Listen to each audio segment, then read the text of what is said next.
Hey, what's up? Welcome back to the YouTube channel. Today we're going to be talking about something that I have really grown to love a lot over the past few months. Now, when I first got into photography, black and white was always something that never really made sense to me, and I just didn't really like it, and so I just avoided it as a whole.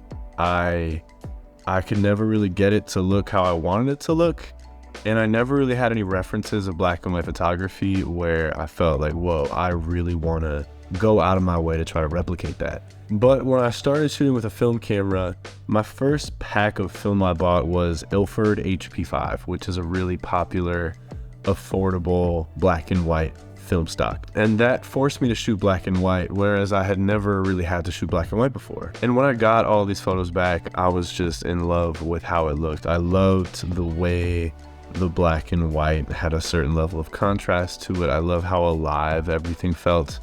The way that the grain was really dominant, but it wasn't too overbearing, which makes absolutely no sense, but I promise you it might at the end of this video.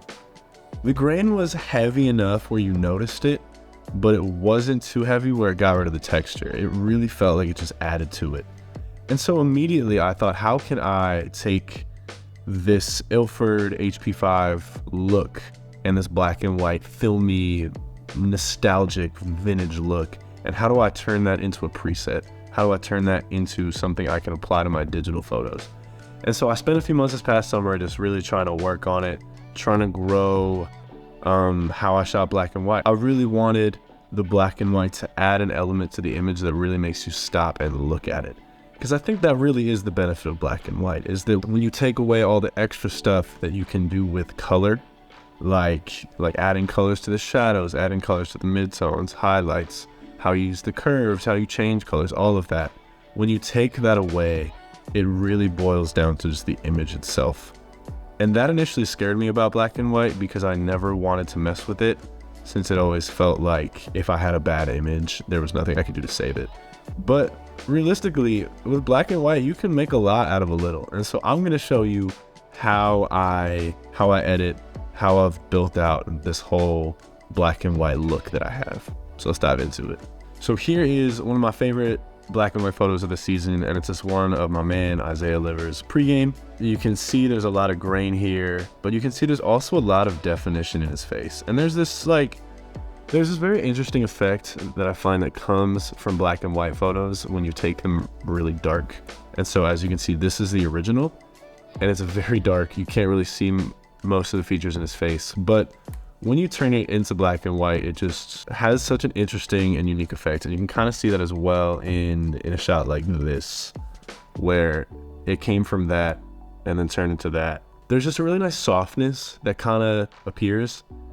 And I really liked it, and I don't really know the technical explanation for all that, but I really love shooting photos in the dark. Like there's one of the Netherlands. Let me find it. Yeah, like this one right here.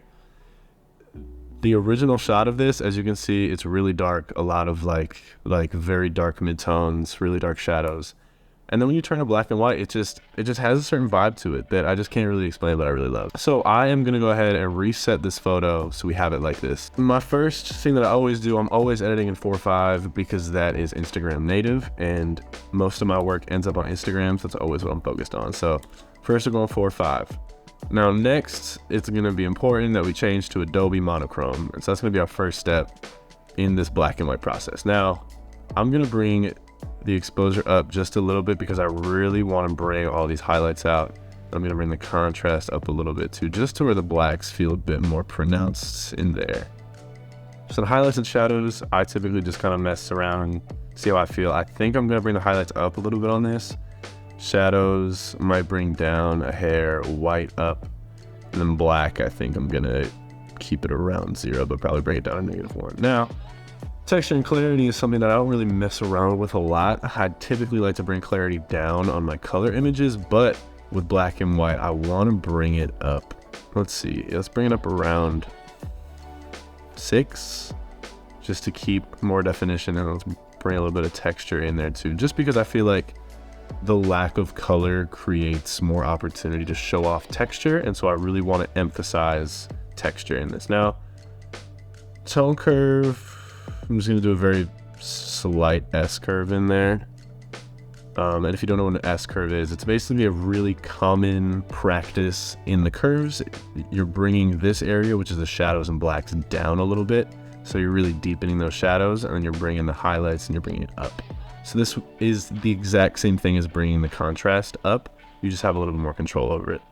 So I'm gonna do that. I'm gonna leave the others alone. Now, black and white mix, I'll typically just like see what these look like, and if it's nothing crazy, I don't really touch it. And so it's looking like none of that's doing anything. Blue will probably make a big change. Yeah, so blue, I think I'm gonna bring blue up a little bit just so we have more of that haze in the back kind of coming through. And then, yeah, purple, I'm gonna bring up as well. But yeah, so not really a whole lot of change in there. Color grading, I don't really think I'm gonna do anything just because I want to keep it black and white. Detail, I'm always gonna mask. So option click on that if you're on a Mac to bring that mask out. I always want to just sharpen my edges. So I'm gonna bring that up, sharpen there. Gonna come in a little bit. See, there's a lot of noise. So I am gonna bring luminance on just a little bit, just to clean it up. I always bring contrast up a little bit there too.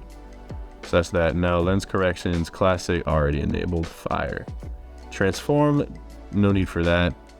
Effects, let's add a little bit of vignette. And then in these black and white edits, I love to add grain just because I think it looks so fire. And I can't believe I just said that out loud because I think it looks so cool. And I really just like the texture it adds. So we're gonna come in here and see what we can do. So that feels like it might be a little bit too much. The roughness might be a little bit too high. See, okay, I like that there. Bring that up. See, now that just feels like digital noise, and I don't like that. So I'm gonna bring the size up, rain down, roughness, and then just mess around with that. I might go a little bit of a higher roughness. Oh, maybe that's the combo right there. Let's see. Yeah, it's all right. I don't love it. I'm gonna probably come back and change that. Calibration. This is something that in black and white, I never expected to be as important as it is, but I am always gonna mess with this. So I'm gonna bring purple up a little bit.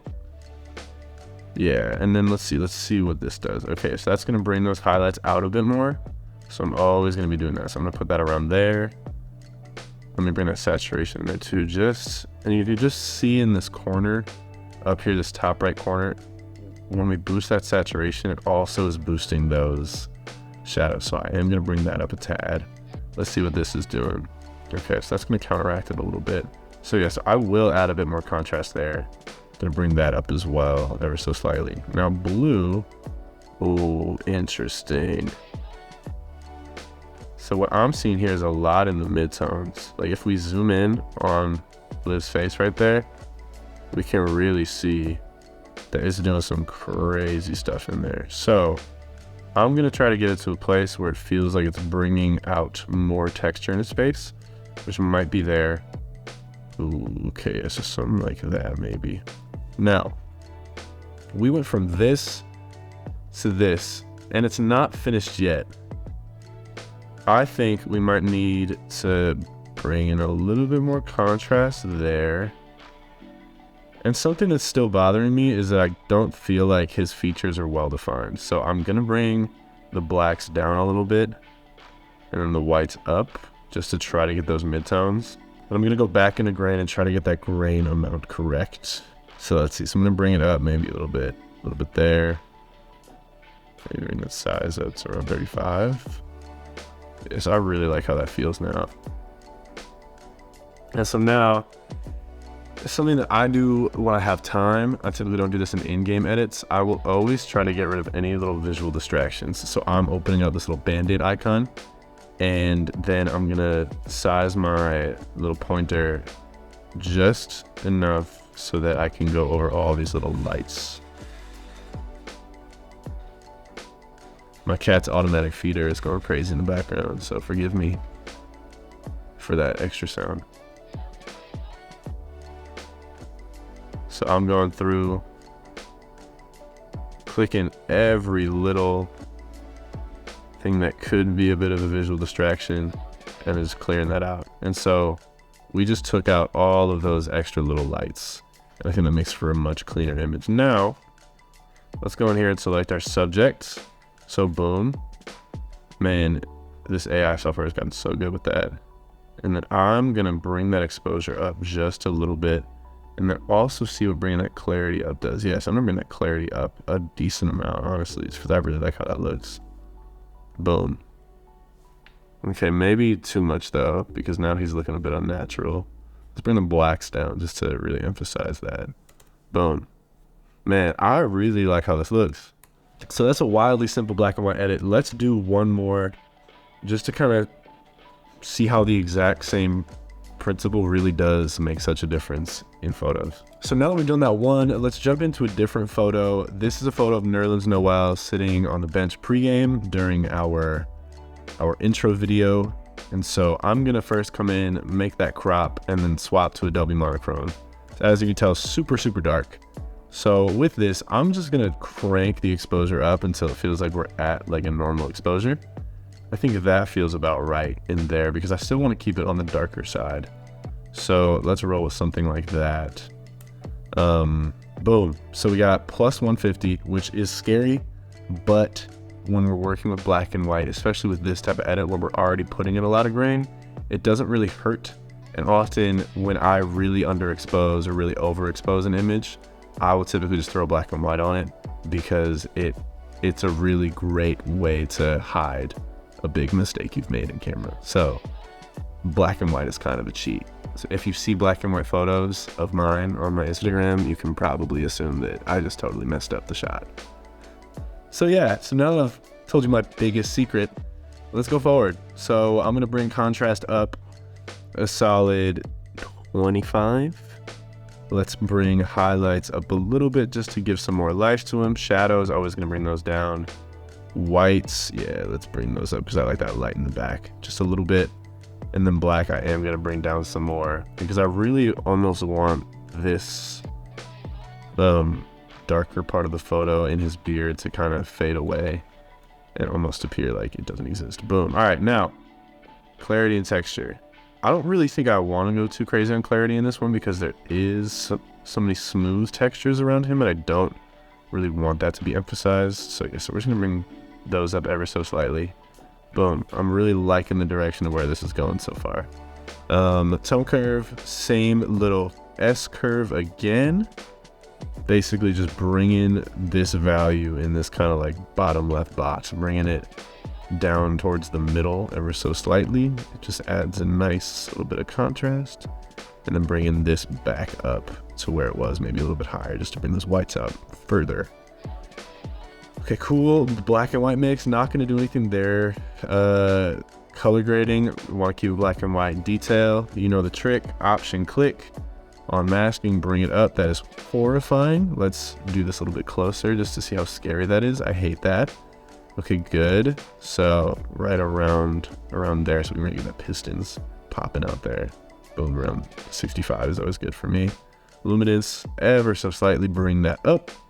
Smooth out that digital grain so we can put cleaner grain on top of it.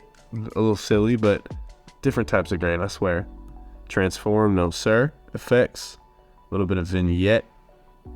Okay, a trick I learned in college was to bring this over all the way and then figure out where you want to place it and then dial it back. So I'm going to shape it like that.